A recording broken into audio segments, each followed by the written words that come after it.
Welcome to another episode of Don't Panic Geocacher. My name is Arjen and I go by Waterfan5 on the geocaching.com website. In this episode, I'm going to talk about how to decode common symbol and alphabet ciphers and codes like hexause, semaphore, and other ones, where to find the resources, but also, even if you're very familiar and know how to do this, show you some new techniques that may help you solve these ciphers faster, as well as maybe solve one where you necessarily don't know the alphabet that is being utilized. So let me show you some examples first, right? For those of you that don't know what I'm talking about, all these texts say the same word. So the bottom one, I've kind of like put it underneath it. It says the word geocaching. This is an unknown cipher for Pokemon. And the first one and the last one are the G, and this is almost readable, right? Geocaching. Some other ones are either official, like sign language, or semaphore, or signal flags. Those are all officially used. Other ones might be more made up, like made up languages that have been used, or common puzzle ones that have been used, like maze ciphers or the jigsaw.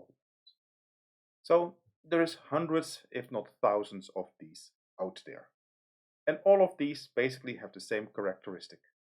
A symbol, either very simple or very complex, is translated into a letter. So the puzzle is pretty much straightforward. If you know the alphabet and you know the symbols, then you can basically translate the code.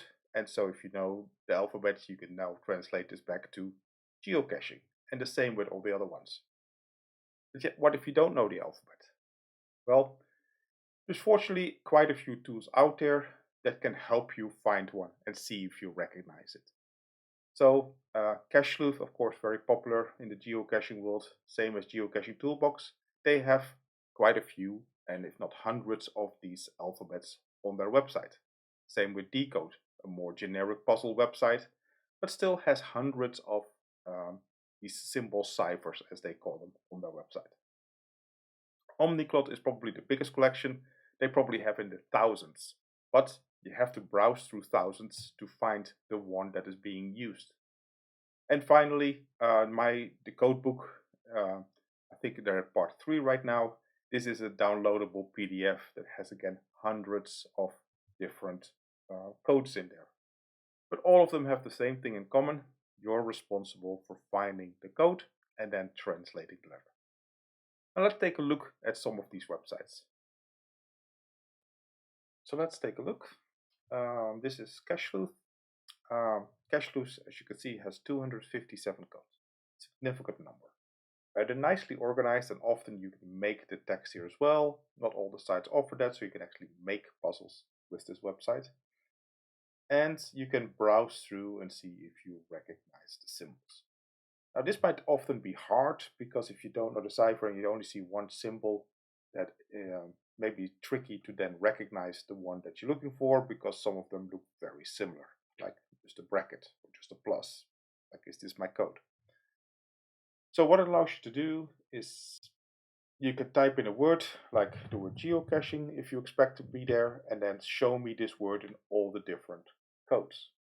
And then you'll get a page like this, where it now shows all the common letters that you entered of the word geocaching. So this will now allow you to see a lot more letters, and of course you can still scroll down, and allows you to recognize and see if that matches the image or the letters that you're using on the website. So it allows you to navigate all of them at once. Very easy to do. Now let's go to the next one, Geocaching Toolbox. It shows a few numbers, so that is kind of like cool.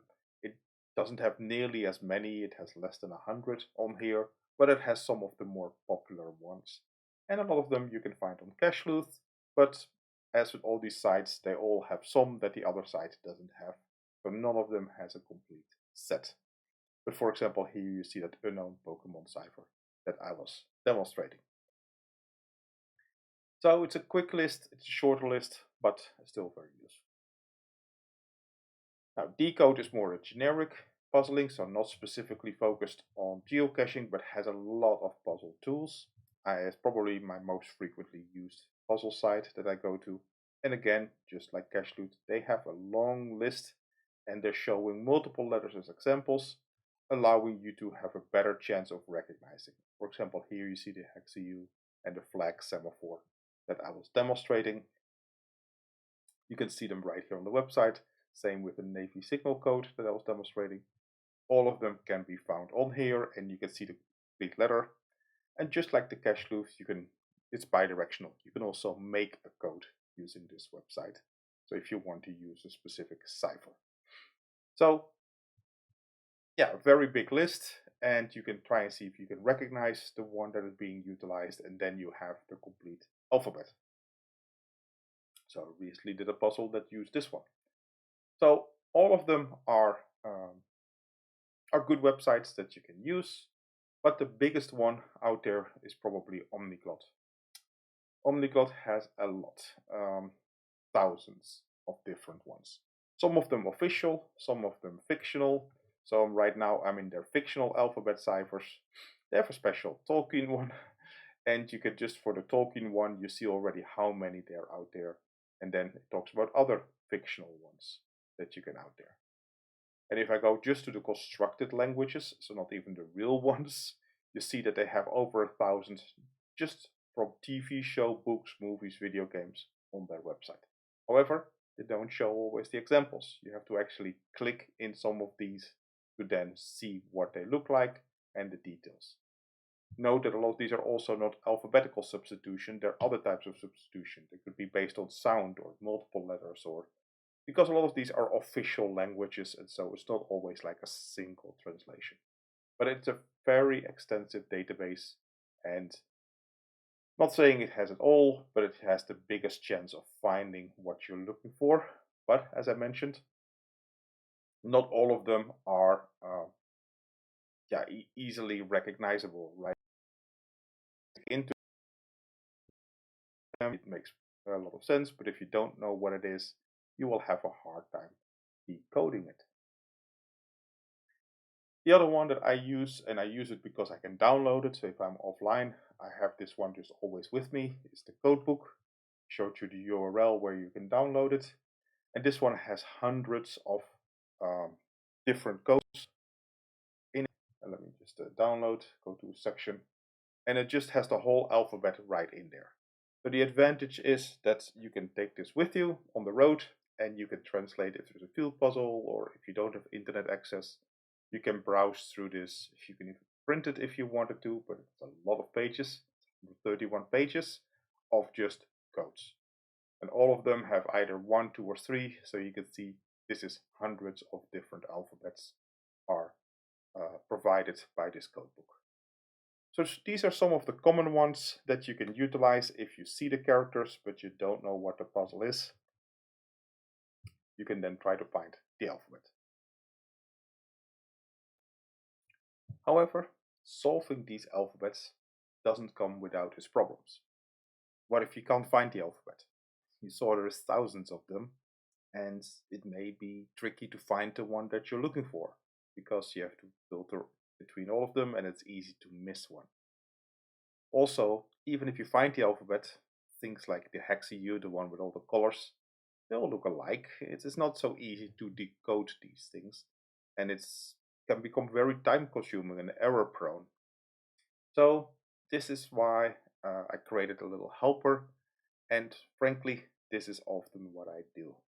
I don't even look up the alphabet, I don't even search for the alphabet. I just go here and I hope that I know the text. Now this works of course best with geocaching codes because you kind of know what to expect, but I'll also show you how it works if you don't know the code. So let me show you how it works. So here's an example. So this is the flags, the signal flags, and all of these represent a letter of the alphabet. And this has a code. Now in this case, I know that I'm expecting a coordinate. The length seems that it's long enough. And over time, I've also learned that this checkered flag is the letter N. That's really the only thing that I remember. All the other ones, I sort of don't remember. But since it's the letter N, I kind of feel that it may start with the word north. here around where I live, or Northern Hemisphere, it may often start with the word north. So this is how the tool works. It has a little magnification, so I can make it bigger so that it will fit better on my page. So it seems that this is a good size, because that allows me to select better. You see a little threshold, that one will become important in a minute, because what I can do here is simply select what is the individual letter. So I do that right here, and you see that it automatically marks other ones that are the same. So I can say yes, accept all 5, and this is the letter N. And we now see that we have all the letters N. Now you can quickly already see that if I'm looking for a coordinate, this may well become the number 9, right? But since I'm expecting that it is a coordinate, I'm expecting the next word either to be the first number of my coordinate, or maybe, as I expect, the word north. Now, so let's just continue and assume that this is the word north, and we see later on how we can correct our errors. Basically select the next one. It says in this case 8, looks all reasonable. So I'm selecting and I'm saying this is the letter O. And basically I can do this as I move on. It will automatically select them with a little red X. So a little bit hard to see because it's also red background. Maybe at some point I'll make that configurable. But I accept all of them and say this is the letter R in this case, because word north, right?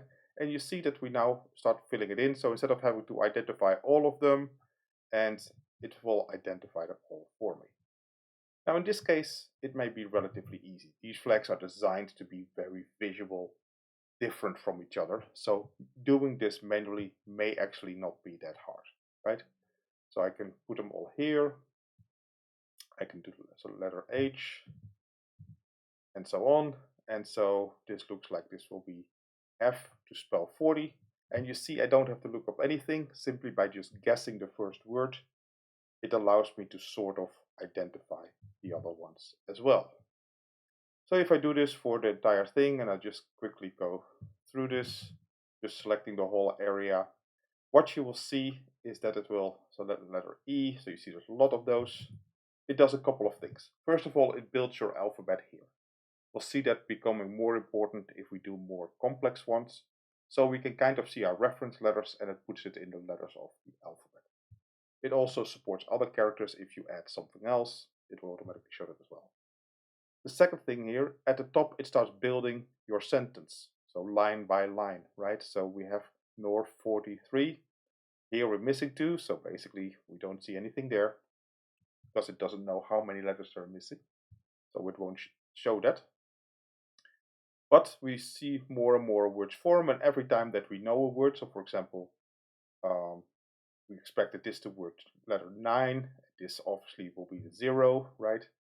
We can see 0, so that must be 0, and so we can basically start filling in the gaps, or maybe we think we're already done, and we basically say, okay, I have enough to translate. Oh, here, this looks like the word 80, so this must be a G, and so on. So before you know it, we have decoded this whole thing. This looks like the word 5. We have decoded this whole specific text.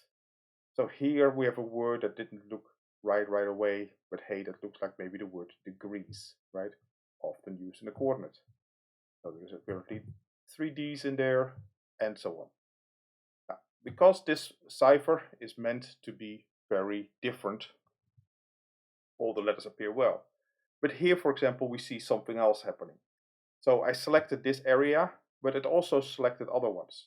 Like you see crosses over the I's, because the I and the, in this case, the letter S, they could be confused with each other because they both have kind of like a lighter background and a darker middle.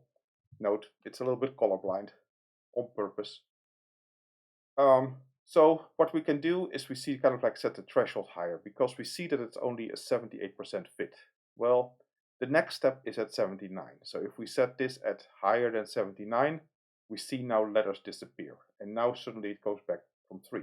So where it was 7, if I brought it over the 79, there was only 3 that fit. And all those other ones are now ignored. And so we can kind of adjust our threshold of what is included, what is not. So I put in here, except those three. Oops, let me click there. Except those three, that was the letter S. And so we only have now two letters left.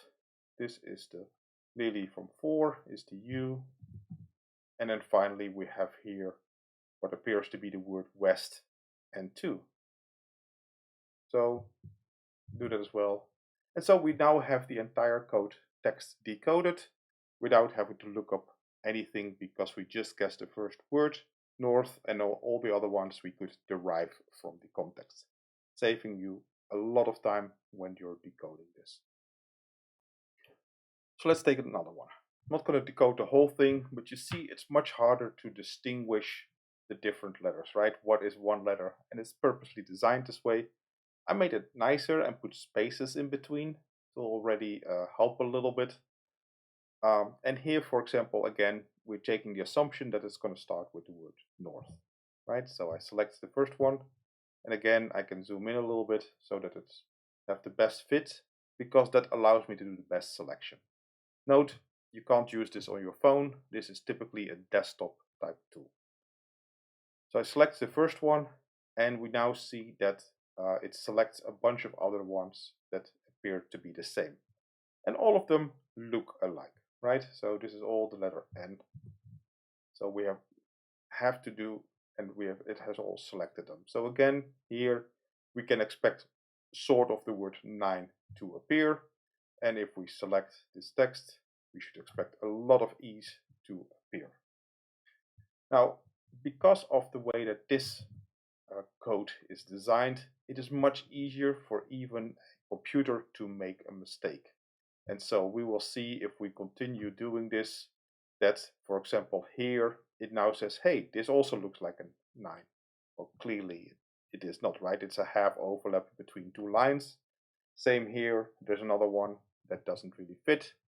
So the same trick as before, we can set the threshold higher and we see other ones disappear, right? Because, for example, the ones that are over here, and so we see that, of course, that is not the same as this one, and actually they have the colors reversed, right? So this one is blue and red, and this one is red and blue. Red and blue, darkness-wise, look very similar, so that's why it's getting confused. And so if we set the threshold higher, we can basically get rid of all the errors. This looks all pretty decent, and we can set them. What we can do also, another option is, if I keep the threshold lower, I can also just manually select which one I trust. For example, I can click on one, say this is the letter I for 9, and then kind of compare them manually. Note that it has now added this one to it, the letter I right there, and I say I want this one to be an I, this one looks the same, this one, yep, that looks the same, so I'll also make it an I, and so on. So instead of saying accept all, I can just click on the ones where the crosses appear, and the ones that I trust, I just turn into the letter I, so like this. And now if I select it again, for example, same area, we can see that it already marks the ones that we did previously, right? So the same marker basically. So if I, for example, missed one, I can see later on, because it selected here lots of I's, that most likely this was an I again. I can compare it with my index right here, and I can see, yeah, this looks the same, green, yellow, blue, red, and then cyan and pink or purplish. So yeah, this is the same, so this should be an I. Let me make the threshold a little bit higher, see which other I's I missed, and you can basically just set it up and see like, oh no, I think I have all of them, right? I don't see any other ones because the other ones had the colors reversed. So this way it allows you to see it, and we slowly see here a text appear. And even though I have not looked up anything, right? I've not looked up any letters, it is pretty straightforward of what to see here, right? We may expect here the word west. This looks like we're looking for the word O. And so again, we can set the threshold higher to avoid, till we basically get everything nicely in it and say, okay, well, these must be the O's. We accept all the O's. and go from there. Now, what happens if we make a mistake?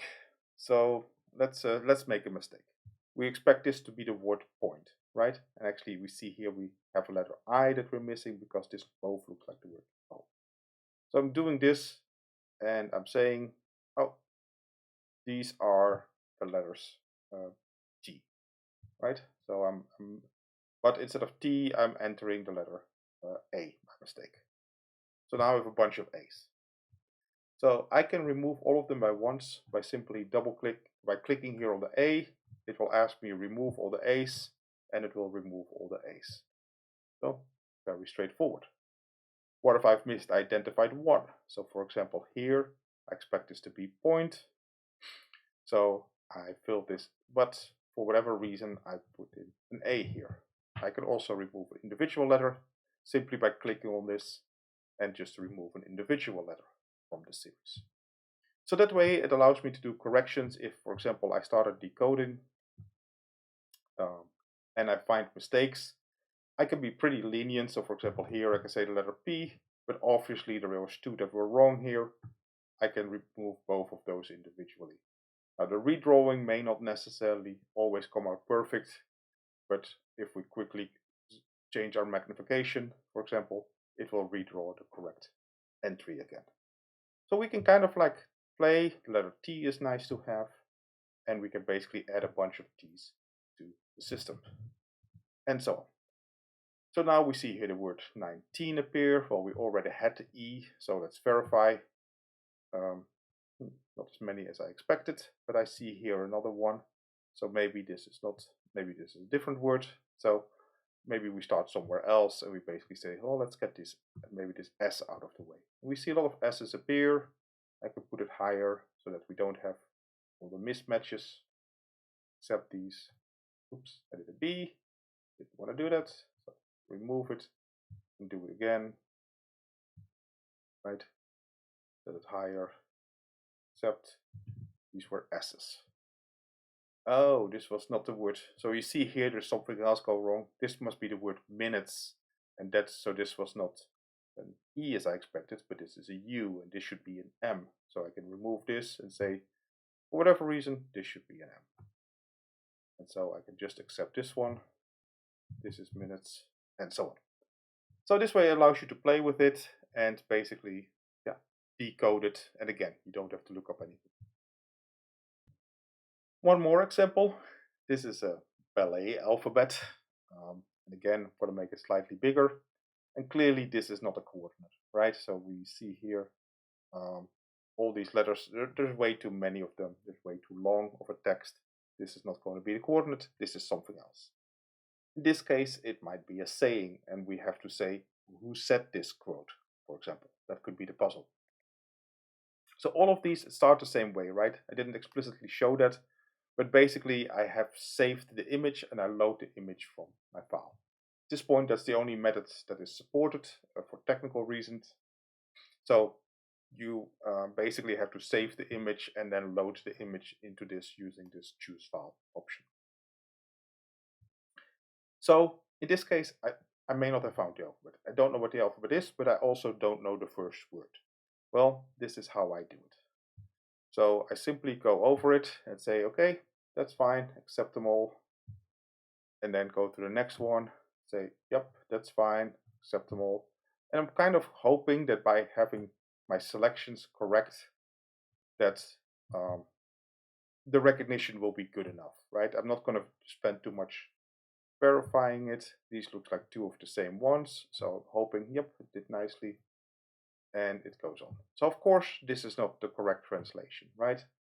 I'm just, for all of them, I'm accepting the default. The tool will automatically give me the next available letter. So you see it going up.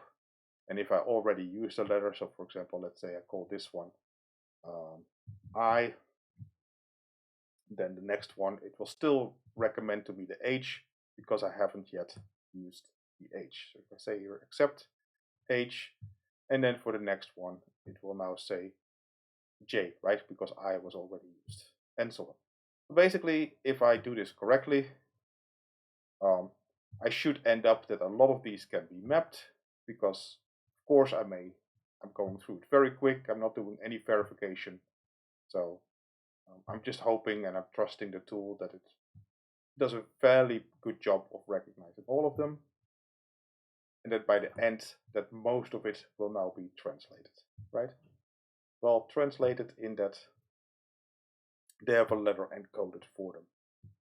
This doesn't always work well, so it's always a bit of a gamble when I do this, of how well does this work.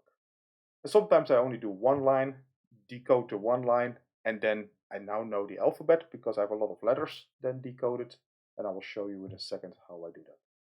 But you see that by the time that I'm at the end of the alphabet, I'm also at the end of the letters. So now we have given every symbol a letter, and here, for example, you see something that happened, right? I selected something and it selected a bunch of N's. Like, wait a minute, this is most likely an N as well, because it selected all other N's. So I'm going to make this one an N. And now the last one, nothing else is selected, okay? And here, one more, nothing else, so those must be fairly unique letters. Now we basically have replaced all of them using a letter.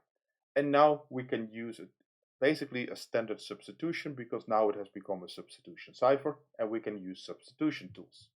Note, we have all this information right here, so it has all written out. This information is all written out right there. So let's do that. So I'm going to use my favorite website, QuipQuip, or however it's pronounced, and basically copy all this text and put it in here and say decode. And we see what it does. 20 years from now, you will be more disappointed by the things you did not do than by the ones you did do. So throw off those bow lines, sail away, safe harbor, catch the trade. And so we basically, it translated. It seems there were very little mistakes made. We didn't know the alphabet, we didn't know the letters, but still we were able to decode this text and solve this puzzle. I hope you enjoyed this episode. Please subscribe. That will help me with just making sure that everybody can find more episodes. It will also make sure you get notified when there's a new episode drops. I do about once a month. Sometimes I do a little bit more. Length varies from very short, 10 minutes, till I have some that are over an hour. All depends on the subject and what I want to share. So if you want to comment on it, if you liked it, learned something new, please let me know. I appreciate the feedback. It lets me know that I'm doing something right or that I'm doing something wrong, of course. If you want to reach out, geocaching.com website is the easiest. Just contact me in WaterFan5. That is by far the easiest. But if you're not a geocacher, just a puzzler, you can also contact me by email, geocacher.waterfan5@gmail.com, and happy to discuss. Hopefully you learned something new. Hopefully you're now aware of a new tool you can use that will make it easier for you to solve some puzzles. With that, thank you very much for your time. Appreciated you watching this, and hope to see you in the next episode.